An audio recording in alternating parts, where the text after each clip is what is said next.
ये जो फैज़ हमीद नेटवर्क जिसकी आप बात भी कर रहे हैं कि वो he was fully involved after retirement, so उस दौर में जुड़े जो ब्यूरोक्रेट्स थे, जजेस थे, जर्नलिस्ट थे, उनके खिलाफ भी हुकूमत आपकी कुछ इनिशिएटिव लेना चाहती है, कोई एक्शन लेना चाहती है, या फिर ये सिर्फ बातचीत की हद तक है मामला?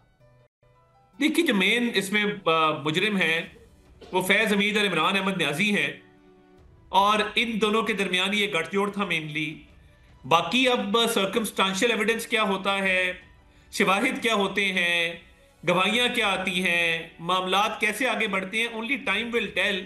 क्योंकि ये तो तहकीकाती इदारों के मामलात हैं जिसमें उन्होंने तय करना है कि कानून के मुताबिक और सर्कमस्टांशियल एविडेंस के मुताबिक कौन कौन, ये जो आपने कहा जजेस, ब्यूरोक्रेट्स, इसमें आ सकते हैं। But it's too early to से।